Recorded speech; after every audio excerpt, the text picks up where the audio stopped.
This is a collaboration between the journal Identities, Global Studies and Culture and Power and our new Media, Culture and Society subject group in the Division of Sociological and Cultural Studies here at Glasgow. I'm Catherine Happer. I'm the lead of the subject group and I'm also the chair for today's event. And it's really good to see so many of you here in what is Glasgow's busiest week of the year. Before I introduce our speakers then, I want to say a few words just about the Identities Journal for those of you who are not familiar with it.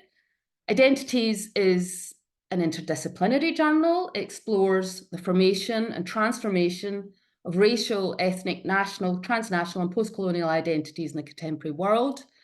It draws on and synthesizes insights from across sociology, cultural studies, political science, social psychology and many others, and is very much engaged with emerging scholars who are working through these debates around culture, identity, race and ethnicity. Okay, on our event today then, in this talk, our speakers, Anika Leslie-Walker, Marcus Maloney and Paul Ian Campbell, are going to discuss their recently published article from the journal, which was called The Intersections of Race and Gendered Stereotypes Within the Constructions of Digital Women Footballers and Video Games. I'm going to leave it to them to tell you what that's all about, but I will just first introduce them in order that they're going to be speaking. Okay, so first up we have Anika Leslie-Walker. She's a senior lecturer in the Sociology of Sport and the Department of Sports Science at Nottingham Trent University. She has particular expertise in the intersections of race, gender and sport within both national and international contexts, and is currently a non-executive director at Manchester Football Association and chair of their Inclusion Advisory Board. Anika has also worked in partnership with a range of footballing organisations, including UEFA and the Premier League. And before she came to work in academia, Anika worked in football development at the Bedfordshire Football Association as a Women and Girls Football Development Officer. And she's also coached football in the UK and the US. I don't find myself saying that about many academic speakers, so that seems to me pretty impressive. Next up, we have Marcus Maloney, who is an assistant professor of sociology in the Centre for Post-Digital Cultures at Coventry University. His research focuses on culture wars in digital spaces, men and masculinities online, video game narratives, cultures and communities, and post-digital intimacies. Marcus has published widely in these areas and has published in cultural sociology, new media and society, and games and culture, amongst others. And his most recent book is Gender, Masculinity and Video Gaming, Analysing Reddit's R-Gaming Community. Last but not least, we have Paul Ian Campbell, and he's an award-winning academic and associate professor in the sociology of race and inclusion in sport and higher education at the University of Leicester. He's also a visiting professor at a number of institutions, including Loughborough and the Open University, and also the series editor of the new Routledge series, Critical Studies in Race and Sport, and he has published 3 monographs. Finally, his research on race and assessment is the first in the world to directly reduce the race award gap experienced by UK students of colour, and that's now directly embedded into over 10% of the UK's higher education sector. And with that, I'm going to hand over to our speakers. They each have 15 minutes to speak, and I'm going to be quite strict about that because we want to have lots of time for questions afterwards. All questions should be posed in the chat function, and I'm going to read them out, but the chat function will be closed for the duration of the talks. Okay, if that's all clear, I will hand over to our first speaker, and that's Anika. Great, thank you, Catherine. Thank you so much for the introductions, and I'm sure Paul and Marcus will appreciate the introductions as well. So welcome everybody to our talk. As you mentioned, Catherine, this talk is regarding our publication. So we're going to start off, I'm going to do a little bit of an introduction. I'll then hand over to Marcus, who will talk about the findings, and then Paul will talk about the discussion. So to begin with, why have we conducted this research? Just before I go actually further, just want to say thank you as well to the Identities for having us today. We really appreciate it and looking forward to sharing our work with you. So as a project team, Paul and Marcus already had prior publications that looked into this area of digital footballers in gaming. And their article in 2022, White Digital Footballers Can't Jump, and the Reconstructions of Race in FIFA, looked at kind of the race logics around physical and mental attributes. So their findings were really key and, did instill kind of change in this space. Following that publication, Marcus and Paul reached out to me. A lot of my research is around sport, gender and race, particularly in football, and invited me to collaborate with them, which I'm really thankful for because this study's been very interesting and they're actually, excellent academics to work with. So thank you to Paul and Marcus as well. So thinking about the topic as a whole, in terms of race, gender, and sport, we know that there is academics who have written around gender and sport. When we go to race and gender, there's kind of an exclusion of when talking about the Black bodies or, athletes of mixed heritage. So our research really does look at these Black footballers, mixed heritage footballers, and the way that they operate space in these games. So if we look at academics' work from the past, we know that more recently, Williams 2023 did some work around the histories of Black women in football.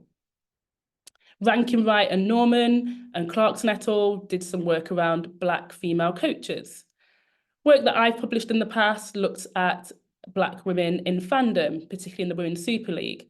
And historically, King's work looked at the histories, the equities and experiences of Black women in football. So this article kind of extends research in this area because previous research mainly was written on white middle-class women, also by white female academics. So we're trying to extend that space. This article does take a similar approach in terms of the methodological process that Paul and Marcus used, particularly around the quantities of the digital footballers, and we're looking at the player attributes and those numerical values.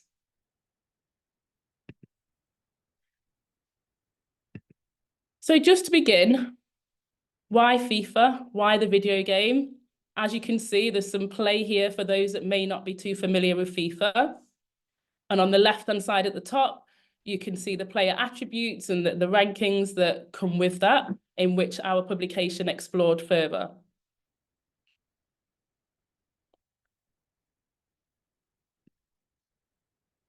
Okay, so in terms of FIFA then, we know that it has a global reach, and we know that there's, in terms of players, it's mainly been a very masculine domain which hasn't included women footballers.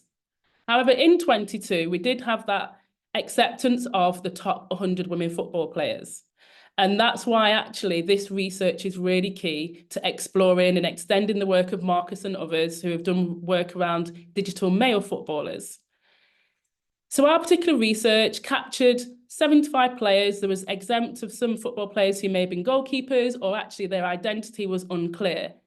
So we look at players who have the dual heritage, and there was 13 Black and dual heritage players, and there was 62 white outfield digital players as well. So in terms of looking at why this research as well, Anderson's research that looks at digital male players did call for further research around digital female players as well. So moving on to the race and gendered discourse. So there's two elements that I want to explore here. One is Black womanhood, and the other one is sporting misogynoir. So thinking about Black womanhood, we know in sport there are numerous stereotypes and in society around Black women, Black womanhood, the cultural narratives, and actually the framings. So in our article, we do refer to Serena Williams as, one of the kind of very high-profile Black women, and how there was a comparison between Serena Williams and Anna Kournikova and the traits and the tropes that are related to that. So we have this word in terms of the concept of the natural athlete and what the Black natural athlete looks like. So in a lot of previous historical writing where it's looking at males and masculinity, they talk about strength and they talk about power. And there's some similarities which kind of move over to the female domain. A lot of that is adopted also within the Black woman being angry, you may have heard of that trope, or aggression, or the physicality of the Black female body. So those tropes such as aggression do exist in the media and mediated spaces, but we also see that they also exist in the digital world. So when we move on from those tropes in terms of as well hypersexuality, how women are kind of spaced in these mediated spaces in terms of emotions and the sensitivity to that and their reactions, really important as we transfer that into the digital game and into society. So sporting misogynoir, where it kind of situates how Black women in sport are marginalised, not just for being a woman, as a lot of the literature talks about in terms of that white female in sport, but we're also looking at the race-gendered dimension here. And what are those dimensions of oppression, and how do they interact on the athlete? So we know that the cultural angry and that hyperphysical operates in the mediated spaces. How does that operate in this game is what Marcus will go on to talk about.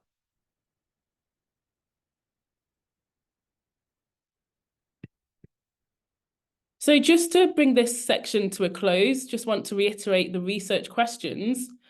So firstly, we aim to explore to what extent do the digitally mediated representations of Black and white female footballers conform to, replicate, and or challenge the dominant race and gender discourses that shape sport, football, and society, both in the digital and social worlds.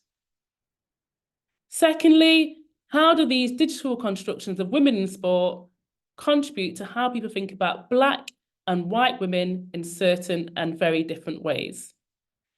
So if the white woman is presented as this calm individual and the Black woman is presented as aggression, the key thing is, how does that outplay as we looked at the numerical values in the digital play?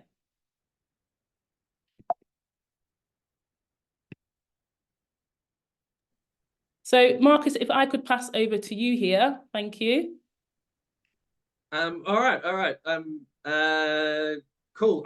So I'm going to mainly walk everyone through a bit more of the kind of methodology stuff, and then I'm going to give you a broad sense of some of the kind of specific findings that relate to the kind of territory that Anika has, sort of really wonderfully sort of laid out for us.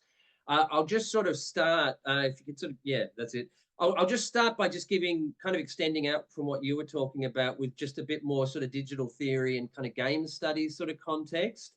As Anika was saying, ours isn't the first sort of article to kind of look at the dynamics of race and racism in sports video games. Also, as Anika was sort of going into, it is novel in two kind of important ways that I'll kind of like elaborate on in a second. But there has been a decent amount of work over recent decades on how athletes are represented, specifically in sports video games, and also specifically in terms of race and ethnicity. The focus of kind of earlier studies has often been on representations of Black male athletes, especially with sort of American sports like basketball, and then some of the kind of game franchises that are associated with those American sports. And then how these kind of representations reproduce what's referred to as the Black natural athlete trope, that sort of links also to some of the conceptual stuff that Anika was discussing. And just to kind of reiterate, I'm not sure if we sort of went into it before, the Black natural athlete trope is essentially this idea that Black athleticism is sort of valued for the kind of physical prowess and then kind of denigrated for those kind of cognitive aspects, and the kind of cognitive skills associated with athleticism are very kind of white coded, and then the physical skills are very sort of black coded. Interestingly, there has been very little research on kind of gender representations in sports video games. And this is sort of interesting and unsurprising in the way that it echoes the way in which sport itself for a long time has been very kind of, especially at the professional level, has been very kind of male coded. Anika, yes, next slide. Thanks. But there has been actually some great work on how black women are represented in other video game genres, and then how themes of sort of misogynoir emerge in these representations. And some of this kind of work was really helpful in kind of setting up what we were doing. Yeah, and one great article looks at this really weird phenomenon of black female characters being surprisingly prominent in zombie apocalypse video games. And there's a wonderful quote that we used in our paper, which I'll just sort of read to you from James. Quote, "For one, black women protagonists often appear to repeat the same personality and style. Many black female characters fall into the trope of the strong, independent black woman. This image is more positive than previous controlling figures, such as the quote-unquote unsexed mammy and the quote-unquote sexually aggressive matriarch that were popular in 19th and 20th century representations of blackness. However, she is often still either negatively portrayed as gruff, sexless, or insensate, or narratively reversed, torn down and recreated in the image of white femininity." Yeah, we can go to the next slide. Okay, so the kind of novelty of what we're doing is sort of twofold. So obviously we're trying to fill this gap in terms of opening up this discussion of how female athletes are represented along gendered lines of race, if that makes sense, in this specific new media form, which of course is video games. But the other really important novelty is that we're analysing this issue not in terms of the kind of visual or narrative representations that often are kind of analysed with respect to video games, which is to say video games are often analysed in the same way that people analyse movies or television shows. So instead of that, what our analysis is focused on is on the core actual gameplay systems and structures, essentially on which everything else in a video game, including its kind of representations, kind of sits. And the term that I like to use for sort of understanding these kind of gameplay systems and structures, and it's a concept that applies just as much to kind of social media platforms, websites, and any sort of digital space, is this notion of quote unquote digital architecture. The key influence for us here is the work of Safiya Noble, and especially her hugely important book, Algorithms of Oppression, which is an amazing title. And in Algorithms of Oppression, Noble essentially kind of explores all the ways, in which these kind of supposedly kind of neutral or objective digital systems actually inherit all of the prejudices, and specifically all of the bigotry of the human beings who produce them, whether they realize that they're doing that or not. But yeah, great quote from Noble here, which I'll also read. Quote, "Part of the challenge of understanding algorithmic oppression is to understand that mathematical formulations to drive automated decisions are made by human beings. While we often think of terms such as big data or algorithms as being benign, neutral, or objective, they are anything but. The people who make these decisions hold all types of values, many of which openly promote racism, sexism, and false notions of meritocracy." And we combine her kind of theorizing with this game studies guy, Ian Bogost, and he has a sort of similar idea of procedural rhetoric. And that's the idea that when you're playing a video game, it's not just the narratives or the representations that are kind of conveying messages, but those systems and those kind of gameplay mechanics and so on are actually are kind of conveying a worldview or rhetoric. Yeah, we can go to the next one. So I'm going to try and walk you through some of the kind of nuts and bolts of what we did in terms of data analysis. I'm going to keep it as a very brief, broad overview with a couple of example findings, and then I'll hand over to Paul. So yes, in FIFA video games, everything, they're now called EA Sports FC, by the way, because EA lost the license to the official one. But everything in the game is based on the foundation of what's called the player attribute system, which is, as Anika was saying, it's their way of numerically assigning values to all of these kind of thousands of different, real world footballers that they represent in the game. And these specific values from 1 to 100 across all these attributes basically determine how well the virtual athletes will play for the gamer, how well they'll play when the AI takes over, and also to some extent how they kind of visually look and perform on the kind of virtual field.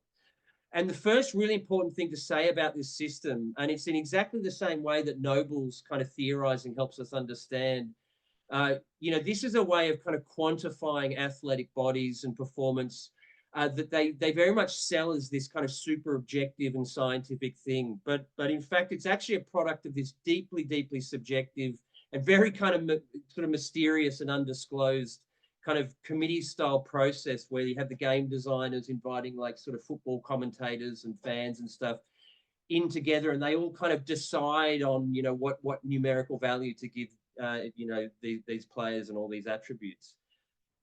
So I'm just going to give you a few elements of this, incredibly kind of monolithic and labyrinthine sort of attribute system, and then some of the key stuff that we found hiding in it. So yeah, every athlete's performance is measured and then basically built from the ground up according to a value of 1 to 100 across this very complex set of attribute data points. And they're organized according to what we laid out in this table here on the right-hand side. So as you can see on the top level, you have what we call the general categories of difference. And that's kind of the physical competencies, the technical competencies, and the mental competencies. And then within this are a whole range of these other kind of more specific attributes that we refer to as specific sporting competencies. So for example, the ability to accelerate is seen as a physical attribute, jumping is a physical attribute, and so on. And then going over to the mental side, and hopefully you can see this, a characteristic like aggression is categorized as mental, and then vision and composure are also categorized as mental. And hold those specific attributes in your mind, because I'll come back to them. And I guess, our essential questions, which I guess Anika has sort of gone into, is, what do these numbers say about the athletes that they purport to represent and to kind of quantify? Does this attribute system echo the kind of racism and misogynoir that, as Anika's talked about, sort of permeates through wider sports discourses? Spoiler alert, it does. Yes, next slide.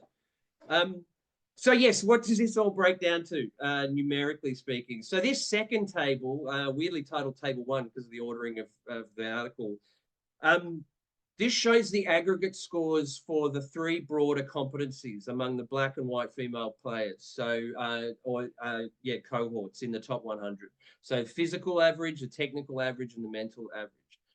As you can hopefully see, the scores for the mental and the technical categories are actually quite comparable across black and white athletes in terms of the numbers, but there is this significant disparity in the physical categories. So for us, this speaks very clearly to a sense of the black female athletes being seen and being valued as sort of more physical players, so very physically dominant, sort of valued for their physical prowess.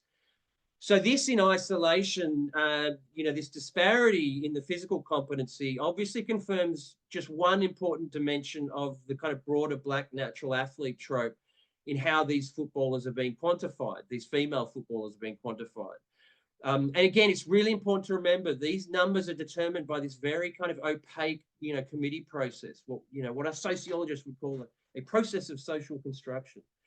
So where it gets interesting, though, is in how these numbers don't then seem to confirm the other important aspect of some of these racialized tropes around black athletes and black female athletes more specifically. So if you can see from the technical and the mental categories, the more cognitive-based categories, they actually seem to suggest that black and white footballers are viewed comparably. And in fact, if you look, the numbers are ever so slightly higher for the black cohort. Believe it or not, this kind of filled us with a bit of optimism about the potential ways in which these tropes around physical and cognitive abilities might actually be disrupted in these numbers. And we would have written about that had that been the case. But this was actually only the first step in our analysis. So I got one more slide or thereabouts. So what we then found was that when you actually kind of dig deeper into the larger set of more specific attributes, and keep in mind, these more specific attributes are really the kind of operative ones. They kind of ultimately inform how the game and all its players perform. The tropes and prejudices around black female bodies and identities very much re-emerged into the sort of cognitive side. And this table gives you one sense of this, but this is only one of numerous breakdowns that we did. And we particularly focused on these attributes that in sports media discourses are often very heavily white and very heavily black coded. So in this table, you have all of the attributes that are categorized within the mental competency. And as you can see, the only attribute in which the black cohort performed better than the white cohort is, surprise, surprise, the aggression attribute. And then, corresponding to that, there is a significant disparity with the white female cohort doing much better in the vision attribute and in the composure attribute, which of course, these, as Anika was going into, are sort of heavily sort of racially coded sort of characteristics or attributes, to use their term. And what's so interesting about all this, and I'm going to hand over to Paul in a second, hopefully I've made some sense of this complex data set, is that, at the top level of analysis, you already see this very explicit kind of valorizing of the physical aspects of black female athleticism, which of course in itself is problematic.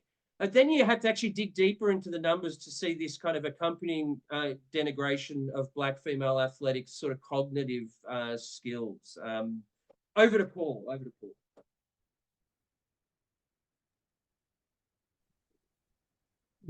Brilliant and great. Thanks, Marcus and Anika, for really kind of setting the stage and the context.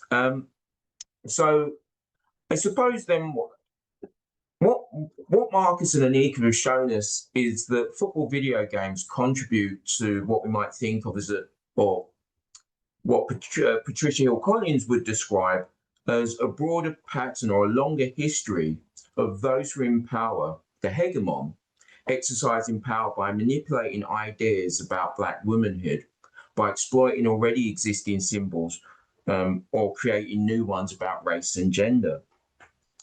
So what we see is that the numerical values that Marcus has shown to underpin the construction of female digital footballers can be viewed or part of this broader historical pattern that continues to, as he describes, denigrate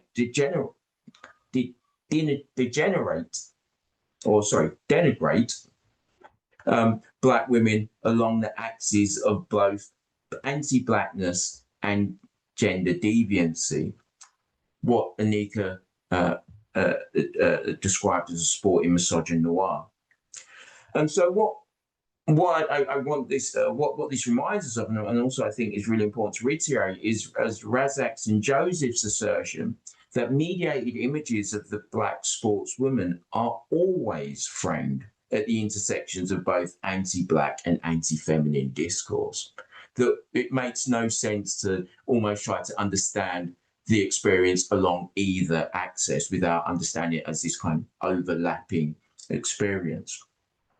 So just to reiterate here before I move on, so what were some of those existing misogynoir stereotypes that Anika sort of pointed to at the start?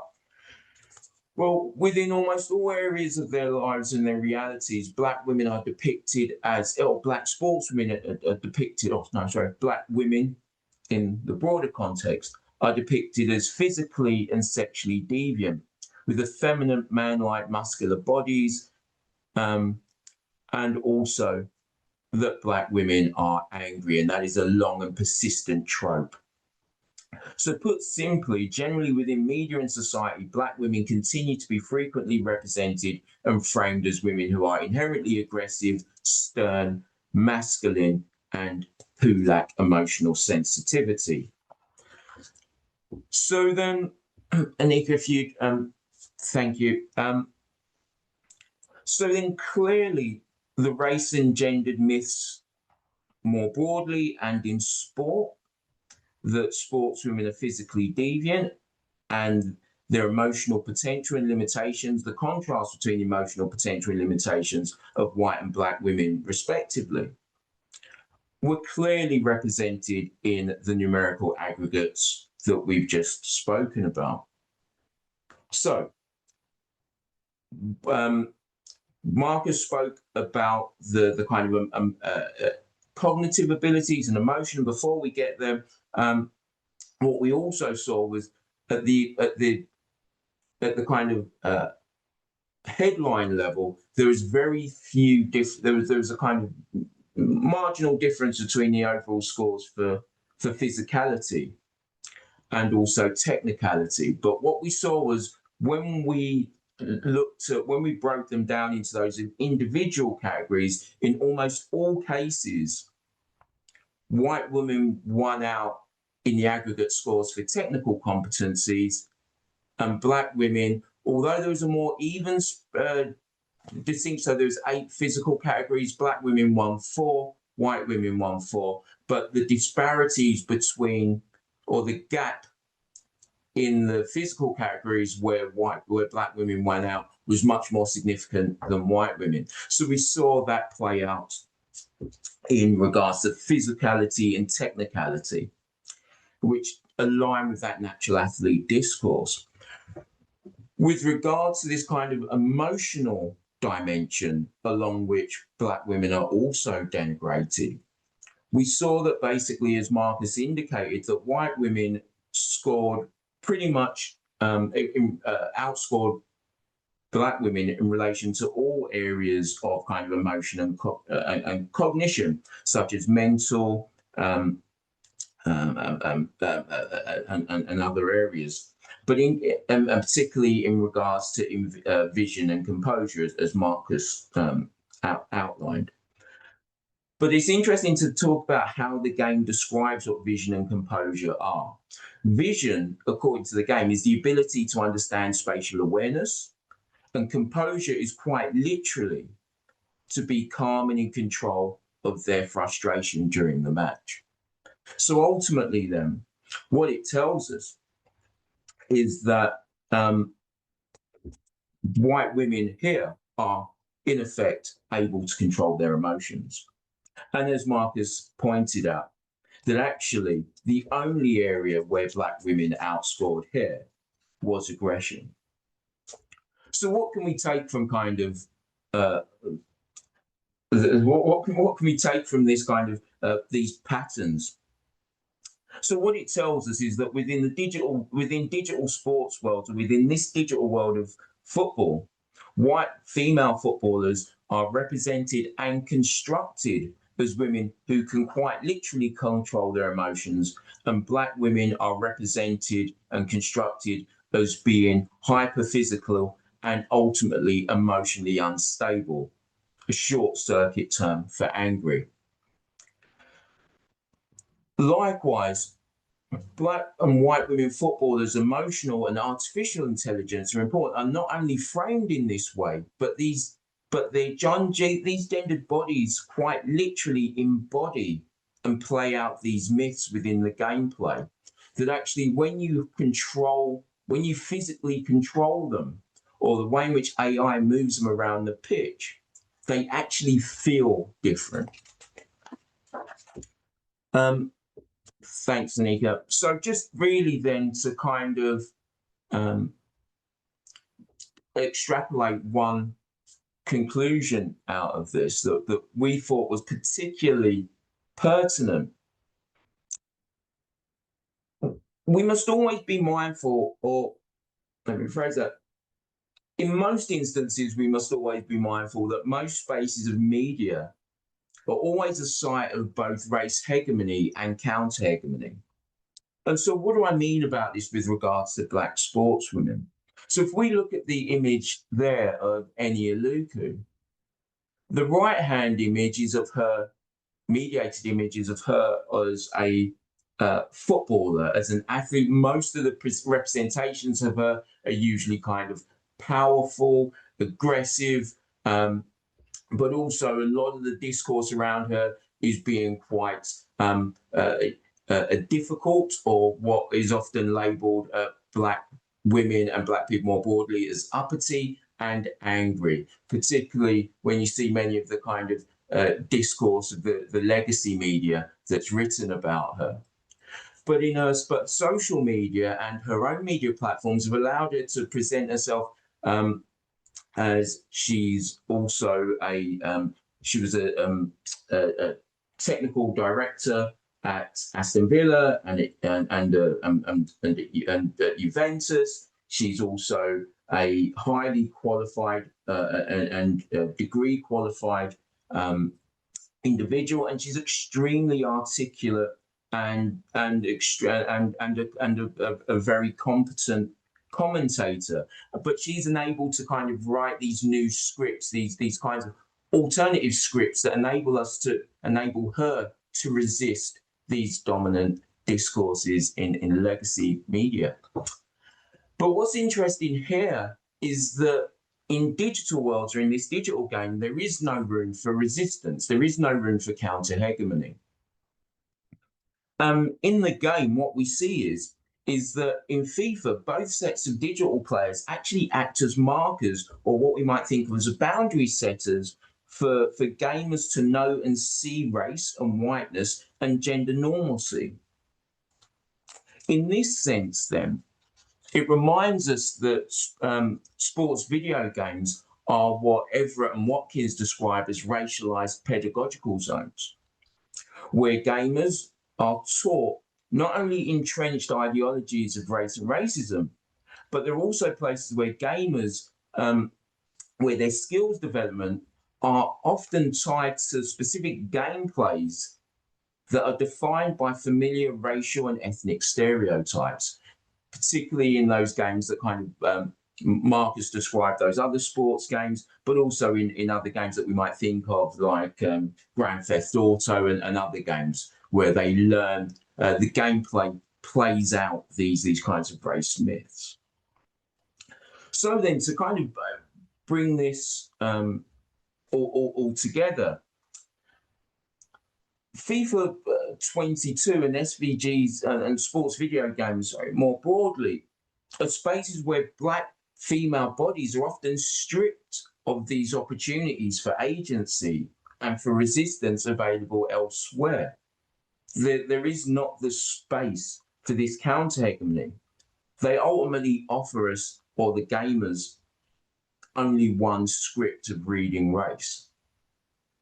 The Black digital bodies then are quite literally only able to be played with as silent, docile, passive, hypersexualized, and hypermasculinized and angry avatars. And the reverse is also true. The white digital footballers are the antithesis of this and only able to be played out in this way. So ultimately, then, the game only offers limited spaces for the learning of alternative and more progressive scripts for Black womanhood through play.